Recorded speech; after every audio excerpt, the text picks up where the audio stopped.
Hello friends, welcome back to Karthi's edu tips. ഇന്ന് നമ്മൾ നോക്കാൻ പോകുന്നത് 9th സ്റ്റാൻഡേർഡിൻ്റെ ക്രിസ്മസ് എക്സാമിലെ ബയോളജി ക്വസ്റ്റ്യൻ പേപ്പറാണ്.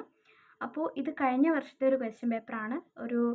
നിങ്ങൾക്ക് മോഡൽ കാണിച്ചു തരാൻ വേണ്ടിയിട്ടാണ് ഈ ഒരു വീഡിയോ ഞാൻ അപ്ലോഡ് ചെയ്യുന്നത്. കാരണം നമുക്ക് എല്ലാവർക്കും അറിയാം ക്വസ്റ്റ്യൻ പേപ്പറിൻ്റെ പാറ്റേൺസ് ഒക്കെ നന്നായിട്ട് തന്നെ മാറിയിട്ടുണ്ട്. അപ്പോൾ ടെക്സ്റ്റ് ബുക്ക് നന്നായിട്ട് വായിച്ചു പോകുന്നവർക്ക് നന്നായിട്ട് തന്നെ സ്കോർ ചെയ്യാനായിട്ട് പറ്റും. അപ്പോൾ തന്നിരിക്കുന്ന ഇൻസ്ട്രക്ഷൻസ് ഒക്കെ ഒന്ന് വായിച്ച് നോക്കാം. അപ്പോൾ നമുക്ക് നേരെ വീഡിയോയിലോട്ട് കിടക്കാം. ഫസ്റ്റ് ക്വസ്റ്റ്യൻ എന്ന് പറയുന്നത് ഒരു സ്റ്റേറ്റ്മെൻറ്റ് റീസൺ ക്വസ്റ്റ്യൻ ആണ്. അപ്പോൾ നമുക്ക് നോക്കാം. സ്റ്റേറ്റ്മെൻറ്റ് ഇതാണ്: osteoporosis is the condition in which parts of bones get damaged and density of bones deteriorates എന്ന് പറയുന്നതാണ്. അതായത് നമുക്ക് എല്ലാവർക്കും അറിയാം, നമ്മൾ ബോണുമായി ബന്ധപ്പെട്ട ഡിസീസസ് പഠിച്ചിട്ടുണ്ടായിരുന്നു. അപ്പോൾ അതുമായി ബന്ധപ്പെട്ട ഒരു ചോദ്യമാണ്. ഓസ്റ്റിയോപൊറോസിസ് എന്ന് പറഞ്ഞ ഒരു ഡിസീസ് നമ്മൾ ഓൾറെഡി ഡിസ്കസ് ചെയ്തിട്ടുണ്ടായിരുന്നു. അപ്പോൾ അതിൽ എന്താണ്, നമ്മുടെ ഡെൻസിറ്റി ഓഫ് ബോൺസ് ഡിക്രീസ് ചെയ്യുന്ന സമയത്താണ് ബോൺസ് ഗെറ്റ് ഡാമേജ്ഡ് ആവണം അല്ലേ. അതിനെയാണ് നമ്മൾ ഓസ്റ്റിയോപൊറോസിസ് എന്ന് പറയുന്നത്. അപ്പോൾ ഓസ്റ്റിയോപൊറോസിസിൻ്റെ കറക്റ്റ് ആയിട്ടുള്ള സിംറ്റംസ് ആണ് കൊടുത്തിരിക്കുന്നത്. അപ്പോൾ സ്റ്റേറ്റ്മെൻറ്റ് എന്ന് പറയുന്നത് എന്താണ്, കറക്റ്റാണ്. ഇനി നമുക്ക് റീസൺ വായിച്ച് നോക്കാം. The stretching of breaking of ligaments. Stretching or breaking of ligaments എന്നാണ് ചോദിച്ചിട്ടുള്ളത്. പക്ഷേ ലിഗമെൻറ്റ്സിൻ്റെ സ്ട്രെച്ചിങ്ങോ ബ്രേക്കിങ്ങോ ഒരിക്കലും ഓസ്റ്റിയോപൊറോസിസിൻ്റെ കാരണമായിട്ട് വരത്തില്ല. ഓക്കെ, ഇത് എന്തിൻ്റെ സിംറ്റമാണ്? ഇത് നമ്മുടെ സ്പെയിനിൻ്റെ സിംറ്റമാണെന്ന് നിങ്ങളെല്ലാവരും ഓർത്തിരിക്കാം. സോ സ്റ്റേറ്റ്മെൻറ്റ് എന്ന് പറയുന്നത് കറക്റ്റാണ്, പക്ഷേ റീസൺ എന്ന് പറയുന്നത് എന്താണ്, തെറ്റാണ്. സോ നിങ്ങൾക്ക് എല്ലാവർക്കും പറയാം statement is correct, reason is incorrect. So option A ആയിരിക്കും ആൻസർ വരുന്നത്. സെക്കൻഡ് ക്വസ്റ്റ്യൻ ടെക്സ്റ്റ് ബുക്കിലെ അതേ ഫ്ലോ ചാർട്ടാണ് ചോദിച്ചിരിക്കുന്നത്. നമ്മൾ ലാക്ടോബേസിലസ് ബാക്ടീരിയയും ഈസ്റ്റിൻ്റെയും കാര്യങ്ങളൊക്കെ പഠിക്കുന്നുണ്ട്. അതിലിവിടെ ചോദിച്ചിട്ടുള്ളത് ഈസ്റ്റിൻ്റെ കാര്യങ്ങളാണ്. സോ ഗ്ലൂക്കോസ് ATPയുടെ സഹായത്തോടു കൂടി പൈറൂവിക് ആസിഡായിട്ട് മാറുന്നു. അപ്പോൾ അവിടെ എന്ത് ഫോം ആവുന്നു? ആൽക്കഹോൾ പ്ലസ് CO2 ആണ്. Alcohol plus carbon dioxide ആയിരിക്കും ആൻസർ വരുന്നത്. ഓപ്ഷൻ സി ആയിരിക്കും കറക്റ്റ് ആൻസർ. തേർഡ് ക്വസ്റ്റ്യൻ നോക്കുകയാണെങ്കിൽ നമ്മുടെ ഫസ്റ്റ് ടേമിലത്തെ ക്വസ്റ്റ്യൻ ആയിരുന്നു. അപ്പോൾ എല്ലാവരും തന്നെ ഫസ്റ്റ് ടേം നോക്കി പോവുക. ഇവിടെ കുറച്ച് എൻസൈംസും അതിൻ്റെ ഫങ്ഷൻസും ഒക്കെയാണ് കൊടുത്തിരിക്കുന്നത്. ആദ്യത്തെ ആൾ സലൈവറി അമലൈസ് ആണ്. അതെന്താണ് ചെയ്യുന്നത്? നമ്മുടെ സ്റ്റാർച്ചിൻ്റെ ഡൈജഷൻ തുടങ്ങി വയ്ക്കും. പ്രോട്ടീസസ് എന്താണ് മക്കളെ ചെയ്യുന്നത്? പ്രോട്ടീസസ് ചെയ്യുന്നത് നമ്മുടെ പ്രോട്ടീൻസിനെ അമിനോ ആസിഡ്സ് ആക്കി മാറ്റുകയാണ് ചെയ്യുന്നത്. അടുത്തത് നമ്മുടെ ട്രിപ്സിൻ ചെയ്യുന്നത് നമ്മുടെ പ്രോട്ടീൻസിനെ പാർഷ്യലി ആയിട്ട് ഡൈജസ്റ്റ് ആണ് ചെയ്യുന്നത്. ലിപ്പേസിനെ ഫാറ്റി ആസിഡ് ഗ്ലിസറോൾ പോലുള്ള ലിപ്പിഡ്സ് ആണ് എന്ത് ചെയ്യുന്നത്, ഡൈജസ്റ്റ് ചെയ്യുന്നത്. സോ ഇതിന് ആൻസർ വരുന്നത് ഓപ്ഷൻ എ ആയിരിക്കും. ഫോർത്ത് ക്വസ്റ്റിൻ്റെ കറക്റ്റ് ആൻസർ വരുന്ന ഓപ്ഷൻ സി ആണ്. ഒന്നാമത്തെ ആൾ ഇൻകറക്റ്റ് ആണ്, 2ഉം 3ഉം കറക്റ്റ് ആണ്. ഫിഫ്ത്ത് ക്വസ്റ്റ്യൻ എന്ന് പറയുന്നത് ഒരു ഡയഗ്രാം ആയിരുന്നു. നിങ്ങളുടെ ടെക്സ്റ്റ് ബുക്കിൽ അതേ ഡയഗ്രാം ആയിരുന്നു. എക്സും വൈ ആയിട്ട് ചോദിച്ചിട്ടുണ്ട്. എക്സ് എന്ന് പറയുന്നത് ഇൻ്റർകോസ്റ്റൽ മസിലാണ്, വൈ എന്ന് പറയുന്നത് ഡയഫ്രം ആണ്. അപ്പോൾ ഇതിൻ്റെ കോൺട്രാക്ഷൻ എങ്ങനെയാണ് ഇൻസ്പിറേഷൻ്റെയും റെസ്പിറേഷൻ്റെയും സമയത്ത് ഹെൽപ്പ് ആവുന്നതെന്നാണ് ചോദിച്ചിട്ടുള്ളത്. അത് ഞാൻ അവിടെ ചുരുങ്ങിയ വേർഡ്സിലാണ് പറഞ്ഞിട്ടുള്ളത്. When diaphragm raises the volume of thoracic cavity also increases. അപ്പോൾ അവിടെ റിപ്സ് എന്ത് ചെയ്യും, റേസ് ചെയ്യും. അങ്ങനെ നമുക്ക് ഇൻസ്പിറേഷൻസ് സംഭവിക്കുന്നുണ്ട്. അങ്ങനെ ഇത് 1 മാർക്കിനാണ് ചോദിച്ചിട്ടുള്ളത്. അപ്പോൾ നിങ്ങൾക്ക് ചുരുങ്ങിയ വേർഡ്സിൽ എഴുതിയാലും മതിയാവും. ഇതിൽ ഞാൻ 6th ക്വസ്റ്റ്യൻ്റെ ബി ക്വസ്റ്റ്യൻ ആണ് ചെയ്തിട്ടുള്ളത്. Explain the reasons for the given statements based on the transport of substances. അതെന്തായാലും ചോദിക്കും. എ എന്ന് പറയുന്നത് ഫ്ലവേഴ്സിൻ്റെ ഫ്രാഗ്രൻസ് ഏത് ഡിസ്റ്റൻസിലായാലും നമുക്ക് ഫീൽ ചെയ്യാനായിട്ട് പറ്റും. അതിൻ്റെ കാരണം എന്താ, ഡിഫ്യൂഷനാണ്. നമ്മൾ പഠിച്ചിട്ടുണ്ട് higher concentration to lower concentration ആണ് ഡിഫ്യൂഷൻ എന്ന് പറയുന്നത്.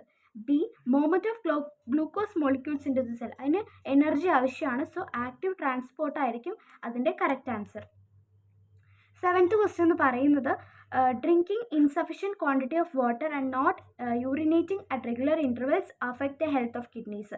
നമ്മൾ ശരിയായ രീതിക്ക് വെള്ളം കുടിച്ചിട്ടില്ലെങ്കിൽ അത് കിഡ്നീസിൻ്റെ ഹെൽത്തിനെ ബാധിക്കും എന്നാണ് പറയുന്നത്.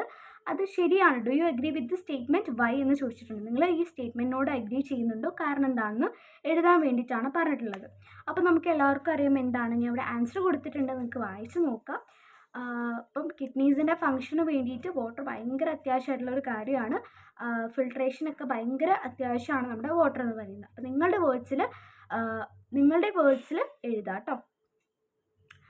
അടുത്തത് 8th ക്വസ്റ്റ്യൻ ആണ്. Observe the images and answer the following questions. ആദ്യം എർത്ത് വോമിൻ്റെ പിക്ചറാണ്, പിന്നെ ക്രാബിൻ്റെ പിക്ചറാണ്.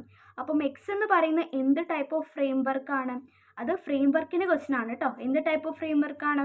അത് നമ്മുടെ ഹൈഡ്രോസ്കെൽറ്റൻ ആണ് അല്ലേ. അതായത് അകത്ത് എന്തായിരിക്കും, വെള്ളം, അതായത് വാട്ടർ ഫിൽഡ് ആയിട്ടുള്ളൊരു ഫ്രെയിം വർക്ക് ആയിരിക്കും. ക്രാബിൻ്റെ എന്താണ്, എക്സോസ്കെൽറ്റൻ ആണ്. അതായത് സ്കെൽറ്റൽ ബോഡി എന്ന് പറയുന്നത് പുറം ഭാഗത്തായിരിക്കും. ഓക്കെ, എൻഡോസ്കെൽറ്റൻ എന്ന് പറയുമ്പോൾ അകംഭാഗം. ഓക്കെ, അപ്പം എക്സ് എന്ന് പറയുന്നത് എന്താണ്, എക്സ് എന്ന് പറയുന്നത് ഹൈഡ്രോസ്കെൽറ്റനും വൈ എന്ന് പറയുന്നത് എക്സോസ്കെൽറ്റനുമാണ്. B question, write the different functions performed by the structural framework in the organism Y. അപ്പോൾ വൈയിലുള്ള ഫങ്ഷൻസ് എഴുതാൻ വേണ്ടിയിട്ടാണ് പറയുന്നത്. അപ്പം എക്സോസ്കെൽറ്റൻ്റെ ഫംഗ്ഷൻ എന്ന് പറയുന്നത് ടെക്സ്റ്റ് ബുക്കിൽ നന്നായിട്ട് തന്നിട്ടുണ്ട്. Helps in movement, locomotion and protection of the body എന്നാണ് പറഞ്ഞിട്ടുള്ളത്. അതായത് നല്ല നല്ല സ്ട്രെങ്ത് ആയിട്ടുള്ള മൂവ്മെൻറ്റിനും പ്രൊട്ടക്ഷൻ, ബോഡിയുടെ പ്രൊട്ടക്ഷനും നന്നായിട്ടുള്ള ലോക്കോമോഷനൊക്കെ സഹായിക്കുന്നുണ്ടെന്നാണ് പറയുന്നത്. ഇനി 9th ക്വസ്റ്റ്യൻ പറയുകയാണെങ്കിൽ, ബോത്ത് ഫോട്ടോസിന്തസിസ് ആൻഡ് റെസ്പിറേഷൻ ഒക്കെ simultaneously in the mesophyll cells of leaves during day time. How does this help in the process of gaseous exchange in plants?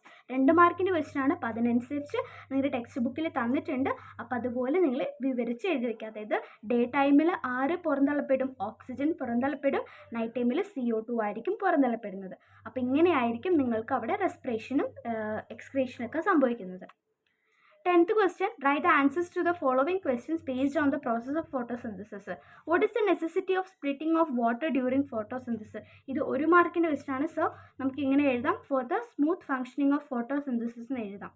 B question പറയുന്നത്, what are the materials required for the reaction that take place in the stoma of chloroplast. ഇവിടെ സ്റ്റോമയുടെ കാര്യമാണ് ചോദിച്ചിട്ടുള്ളത്. ക്ലോറോപ്ലാസ്റ്റിലുള്ള സ്റ്റോമയിൽ വരുന്ന materials എന്തൊക്കെയാണെന്നാണ് ചോദിച്ചിട്ടുള്ളത്. ഹൈഡ്രജനും energy molecule അഥവാ ATP. 11th question പറയുന്നത് ബി ക്വസ്റ്റ്യൻ ആണ് കേട്ടോ. 10th ബി ക്വസ്റ്റ്യൻ ഉണ്ട്. Answer the following questions based on the storage of nutrients in plants. A question, the product formed as a result of photosynthesis cannot be stored in the same form by. എല്ലാ ഭാഗത്തും same ഫോമിൽ എന്ത് ചെയ്യാൻ പറ്റില്ല, store ചെയ്യാനായിട്ട് പറ്റില്ല. കാരണം എന്താണ്, because the glucose are soluble in water. അപ്പോൾ ഫോട്ടോസിന്തസിൻ്റെ പ്രൊഡക്റ്റ് ഗ്ലൂക്കോസ് ആണ്. അപ്പം അത് എന്താണ്, വാട്ടറിൽ സൊലൂബിൾ ആണ്. അതുകൊണ്ട് തന്നെ സെയിം ഫോമിൽ ആക്കാൻ പറ്റില്ല. B question, this product is stored in plants is different nutrients which are they. എല്ലാ വെവ്വേറെ തരത്തിലാണ് ഈ ന്യൂട്രിയൻസ് ഒക്കെ സ്റ്റോർ ചെയ്തിട്ടുള്ളത്. ആരൊക്കെയാണെന്നാണ് ചോദിച്ചിട്ടുള്ളത്. റൈറ്റ് ഇനി 2 എന്ന് ബ്രാക്കറ്റിൽ തന്നിട്ടുണ്ട്. നിങ്ങൾ 2 എഴുതിയാൽ മതി എന്നാണ് പറഞ്ഞിട്ടുള്ളത്. ഒന്ന് നിങ്ങൾക്ക് ഫ്രാക്ടോസ് എഴുതാം, അല്ലെങ്കിൽ സൂക്രോസ് എഴുതാം. ഇത് 2 ഞാൻ എഴുതിയിട്ടുണ്ടായിരുന്നത്. 11th ക്വസ്റ്റ്യൻ എന്താണെന്ന് വെച്ച് കഴിഞ്ഞാൽ നിങ്ങളുടെ ബോൺസുമായിട്ട് ബന്ധപ്പെട്ടുള്ള ഒരു ക്വസ്റ്റ്യൻ ആണ്. A question, which food item should be included in diet to ensure availability of calcium. Calcium കിട്ടാൻ വേണ്ടിയിട്ട് നമ്മൾ എന്തൊക്കെ ഫുഡ് ഐറ്റംസ് ആണ് നമ്മൾ ഇൻക്ലൂഡ് ചെയ്യേണ്ടത്, നമ്മുടെ ഡയറ്റിൽ ഇൻക്ലൂഡ് ചെയ്യേണ്ടതെന്നാണ് ചോദിച്ചിട്ടുള്ളത്. ഒന്നാമത്തേത് എഗ്ഗും മിൽക്കും ആണ്. B, why is it necessary for children to engage in games that expose them sunlight. Sunlight കിട്ടുന്ന തരത്തിലുള്ള ഗെയിംസ് എന്തുകൊണ്ടാണ് ചിൽഡ്രന് നെസസിറ്റി എന്ന് ചോദിച്ചിട്ടുണ്ട്. അപ്പോൾ അതിൻ്റെ answer, sunlight is sufficient for children to acquire vitamin D.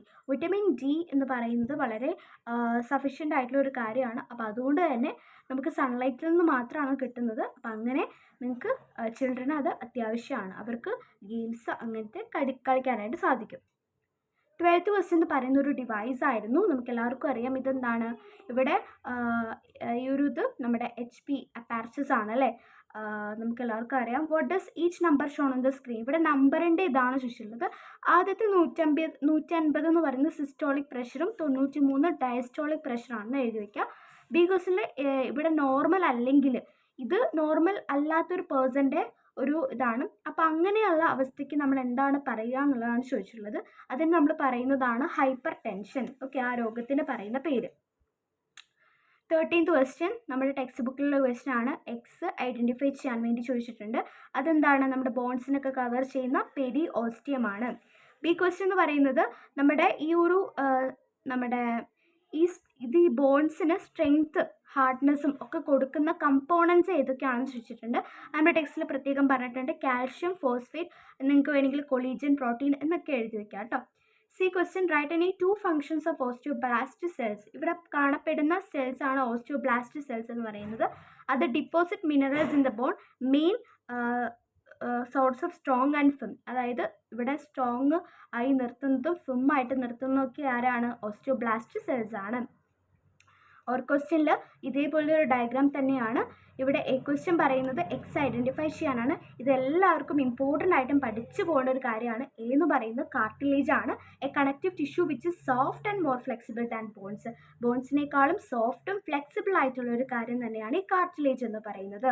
ഈ ക്വസ്റ്റ്യൻ ഇവിടെ എക്സിൻ്റെ ഫംഗ്ഷൻ ചോദിച്ചിട്ടുണ്ട്. അതായത് കാർട്ടിലേജിൻ്റെ ഫംഗ്ഷൻ എന്താണ്? Reduce friction in the joints. ജോയിൻറ്റുകൾ തമ്മിലുള്ള ഫ്രിക്ഷൻ അഥവാ ജഡത്വം എന്ത് ചെയ്യുന്നുണ്ട്? കുറയ്ക്കുന്നുണ്ട്. അതുപോലെ തന്നെ സി ക്വസ്റ്റ്യൻ എന്ന് പറയുന്നത് X grows comparatively slower than other tissues why. അതായത് എക്സ് എന്ന് പറയുന്നത്, കാർട്ടിലേജ് എന്ന് പറയുന്നത് ഗ്രോ ചെയ്യുന്നത് മറ്റ് ടിഷ്യൂസിനേക്കാളും വളരെ കുറഞ്ഞ സമയം കൊണ്ടാണ്, കൂടിയ സമയം കൊണ്ടാണ്. അതെന്തുകൊണ്ടാണെന്നാണ് ചോദിച്ചിട്ടുള്ളത്. ഇതിങ്ങനെ എഴുതി വെച്ചാൽ മതി, കാരണം ഒറ്റ മാർക്കിൻ്റെ ക്വസ്റ്റ്യൻ ആണ്. ആബ്സെൻസ് ഓഫ് ബ്ലഡ് വെസൽസ് എന്ന് മാത്രം എഴുതി വെച്ചാൽ മതി, നിങ്ങൾക്ക് 1 മാർക്ക് അവിടെ കിട്ടും. അപ്പോൾ ഇത്രയേ ഉള്ളൂ. ഇത് പാർട്ട് 1 വീഡിയോ ആണ്. പാർട്ട് 2 വീഡിയോ ആയിട്ട് നമ്മൾ വീണ്ടും കാണുന്നതായിരിക്കും.